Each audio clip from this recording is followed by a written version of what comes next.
Amici del Rock and Roll, oggi ho l'onore di avere a che fare con una delle band più longeve, più importanti, più significative di quello che è il mondo del metal estremo. Con me c'è Mr. Dani Filth from Dani Filth. Welcome, man. How's it going?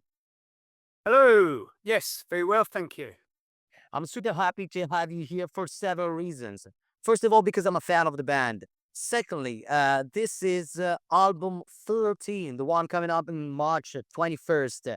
It's such an important number because 13 records for an extreme metal band, it's an outstanding result.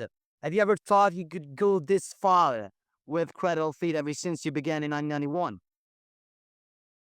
Uh, yeah, I mean, that was probably the furthest thought from my mind at the time. 30 years later. Um, yeah, it does seem like a long time, doesn't it? In retrospect. Um, but yeah, we're still here, still at the top of our game, I think. And 40, yes. Well, that omits several other records as well. So yeah, maybe. I thought it was actually 16, but you're right. It's 14. Woohoo! Not as old as I thought I was. I'd say that the Screaming of the Valkyries, it's a great record for many different reasons. First of all, deep production. Even if you keep on working with the same people, I'd say each and every record is a step on from the previous one. This one sounds particularly good. How much room you have each and every time you enter the studio to propose something different, to test new maybe plugins or recording instruments, technology, analog. What's like the workflow for you with Cradle Filth in a studio? Well, we do that exactly that. We try new techniques, new ways of bringing about our art. Yeah, sometimes new plugins, new amps. Um, just new ways of writing. We have new people in the band. It's been 3 years, but they are new, um, new to the audience at least. Um, yeah, and our producer is with us basically from the inception of the song. So he, as the songs grow, he gets to lend his opinion, his guidance, and subsequently, yeah, we pre-plan for the studio, so we know it's going to be different from the off. There's different songs, different time. Um, so much can influence a record just from what's happening in the world, what's happening in your personal life, what's happening in what time of the year it is. So there's no danger of self plagiarism. I'm very happy about the fact that also the new members probably bring something to the table. If I think about you as the founder member of the band, I'd say that probably it's challenging for you to bring something new to the table each and every time. So, how much room there is for the other members of the band and the producer for the sound process? How much room there is for yourself for the lyrics, the concept, and in general, the idea and the vision of the new record? Um, well, there's no set formula for this. Otherwise, everybody'd be doing it. But generally, we started writing tracks. I expected everybody in the band, doesn't matter if they're new or old, to contribute. Everybody in the band has to wear lots of different hats, theoretically, meaning, they have to be an ambassador, they have to be a performer, they have to look good on videos, lots and lots and lots of different things they have to be. And writing the record was one of them. So once we had 3 or 4 songs, which would give a premise as to what direction the album was going in, then I slid in and started writing some lyrics, discuss with the others ideas, help shape it.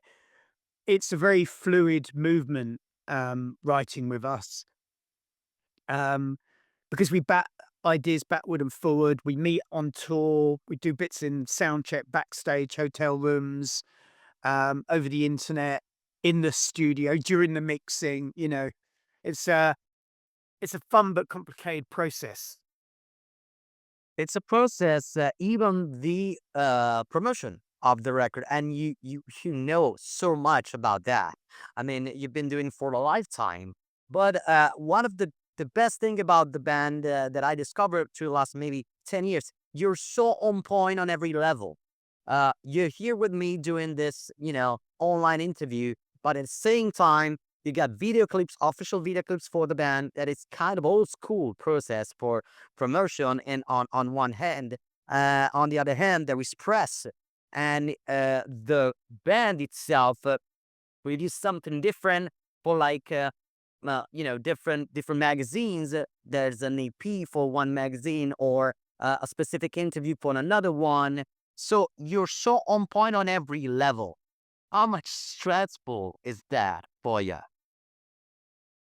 Um, well, I'm supposed to be having a bit of downtime at the moment, to be honest. I'm supposed to be having 4 months off, and I haven't had any time off yet.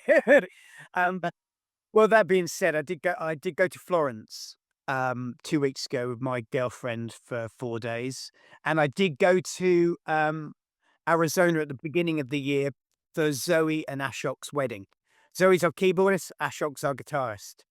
So you could say things are going well in the band, pretty well. Um, so no, it's not stressful. I mean, I can think of worse jobs to do than to sit here and speak about my art and myself. No, it's a pleasure. It's cool. It's not like you do it every day. I mean, I literally have done about 150 interviews thus far, but this comes around once every 2, 3, 4 years when we're doing an album. So there's a lot of things going on at the moment. Um, in the band, outside the band. So it's just a matter of keeping one's head. I'm considering now is that probably back in the days, there was like less job to do during the promotion. Uh, we met years ago when there was a channel, a TV channel here in Italy called Rock TV. But those were like few moments, few magazines were well still going. And now with the online content creators, heavy metal influencers, there are so many different aspects on a genre that was surrounded by mystery in a way. If we consider the beginning of the 90s, you have very few tips and inputs from the record of a band. You got probably the promotional pick, few interviews with very, top magazines or very underground magazine. That was it. Now, I think that there's less mystery around the band because the band likes to talk about itself more often. Do you agree with that? Well, absolutely. I mean, that's by default of the fact that we have social media platforms nowadays on our phones. And back when we started, very few people, if any, had a mobile phone. I think just our keyboardists had a mobile phone because it was a new thing. Not everybody, well, very few people had them, to be honest. Um, And if we were doing an interview, I'd be in my village in a phone box, telling old people outside queuing to use the phone, "Sorry, I'm going to be another half an hour." And that's exactly what I did. And promotion really was shows, tape trading, meaning posting a cassette with your demo to somebody else, and then you eventually get back some mail, you know, a few weeks later. But you're right, it was about mystery. You had to go and discover bands, you had to go to record stores. In some way, it worked a lot better. I mean, nowadays, like you say, yeah, there's no mystery as such because everybody can see directly into your private life at any given moment of the day. They just need to go to Wikipedia, for example, and find out who your parents are. Um, you can't really be the rabid captor of bestial malevolence if people know you did a paper round when you were 15 and you still live with your mum. You know what I mean? It's just one of those things. You just have to mutate and survive, as with anything in life. Talking about the production again, the record we said, it sounds great. also the previous records were already like high standards. But I guess it probably, yes, the standards of the genre itself probably changed through years. We do all remember extreme metal was about, that garage sound in a way. Now, even like smaller bands, they have such an amazing production. Sometimes it's very difficult to reproduce that live. I know we're not talking about Cradle Filth, but in general, this is something that switched from the willing of sounding creepy. Now, if the every single band just want to sound big, do you think it's part of the atmosphere they also want to create online more than the live session? Maybe because it's not that easier to go on tour and have like long tours like we used to have back in the days. Again, I'm not considering Cradle of Filth. You tour so much. Well, I think I can only speak for myself, and we've always wanted great production. I mean, our first album sounds a little dated now, but when it came out, everybody was like, "Oh my god, what a great production for black metal!" I think everybody aspires, and I don't think nowadays necessarily because we're in a modern age that it sounds better. Digital music doesn't sound better than CDs at all. Not at all. I actually got an album the other day and I did a little test with it with an online platform and it sounded horrible online. It was Obituary and I put it on my stereo, put it in the car on a CD. It sounded so much better. So I don't necessarily believe that. And I think there's a lot of people who can't afford or won't spend money in a proper studio. And I've heard some awful sounding records recently, like literally awful. Um, so I don't think that is necessarily true, but I do think it is true that people, unless they're purposely going out their way to sound necro and underground, I think everybody's always wanted a great production. Everybody wanted separation. Even when I was into thrash, there were some weird thrash metal sounding records. I mean, they really were. Um, the Snow White, Paradox. There were some bands that just sound like, oh, what the hell? I remember the Destruction album released from Agony. It was like, what is going on this? It sounds like it's all back to front. But then there were great sounding records, Rain in Blood, Metallica, Anthrax. And strange enough, it's always the bands that got somewhere had the great production. If you consider Kill 'Em All versus the first Megadeth record, they're chalk and cheese, and you can see why Metallica took off. Because even now, it still sounds great, and I think there's been 2 attempts to make "Killing Is My Business" sound better. Um, yeah, I just think it's a thing everybody's always wanted, and you don't necessarily have to be a big band or a band that is commercial to have good production. I don't see it as being a problem. In your opinion, which adjective and word that describes you better from pioneers, passionate, or prolific? Pancreatic. Uh, oh, I don't know.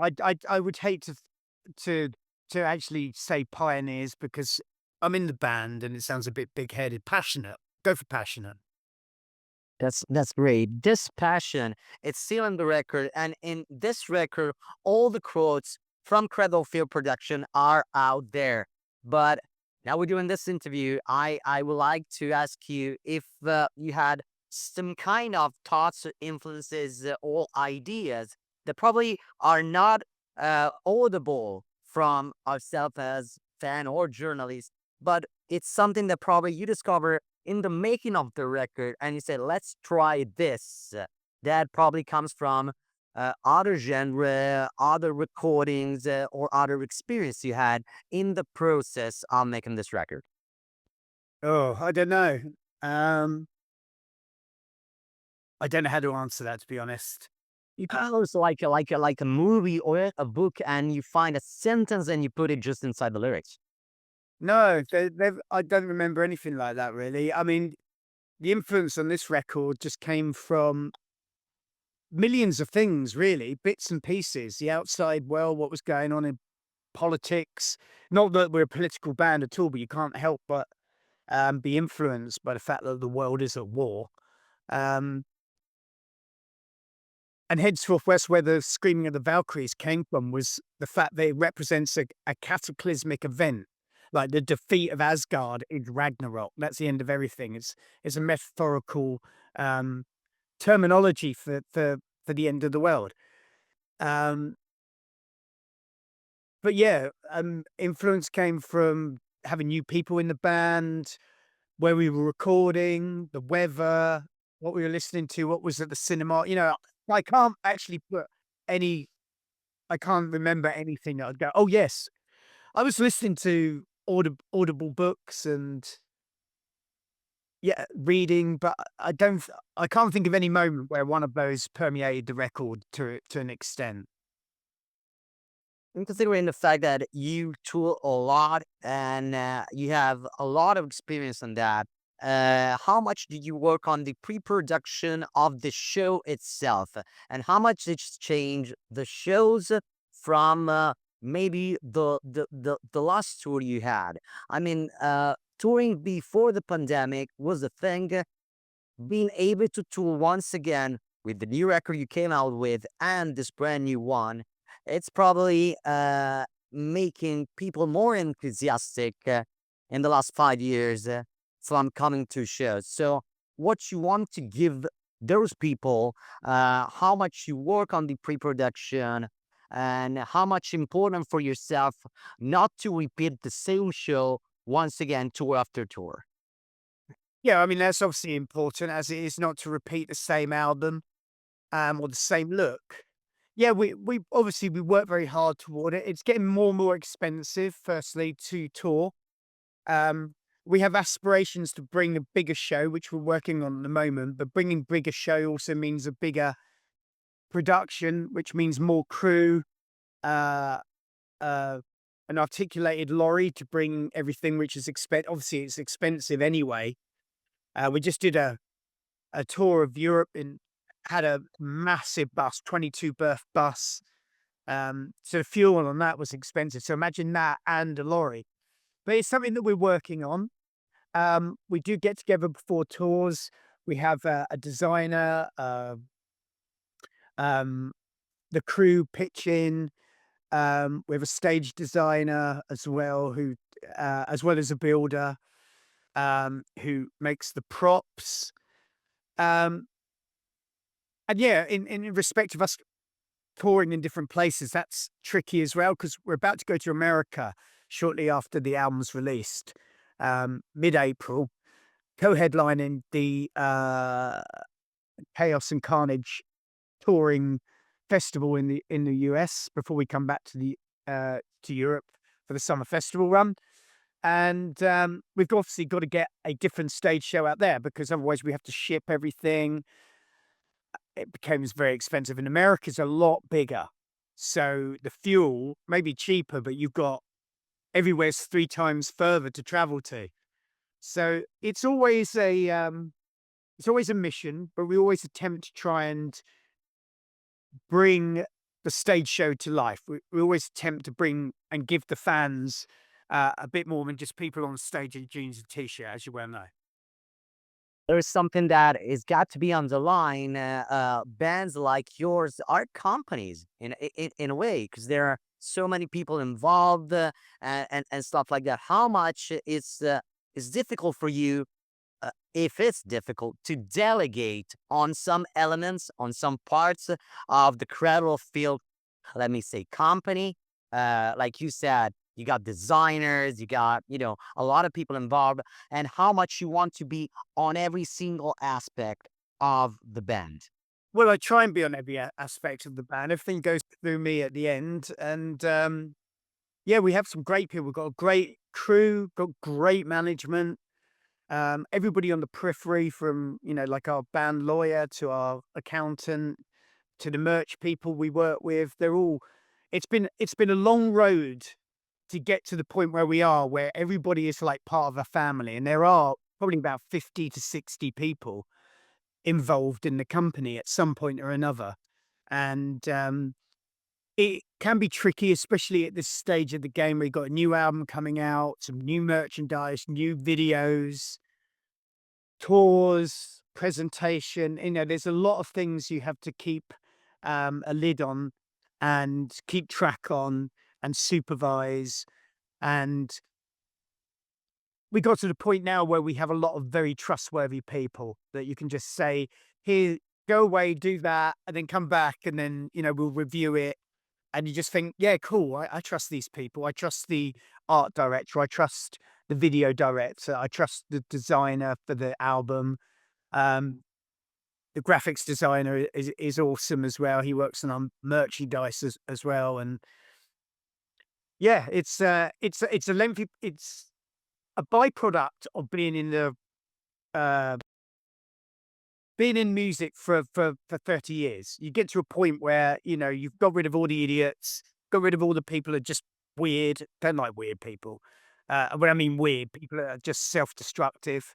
They're gone. And we're in a good place because all these people, they're there to just do the shit that you don't want to do.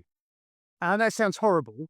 But I mean, for example, I don't want to be dealing with money and, stuff like that, because my job is to be creative, and all this other stuff just impacts.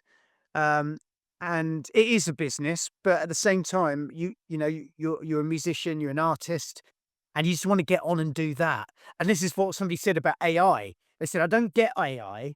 AI should be here to do the dirty laundry, the dishes, wash my car, so I have time to do artwork. I don't want AI doing the artwork, and then all I've got is the shit jobs.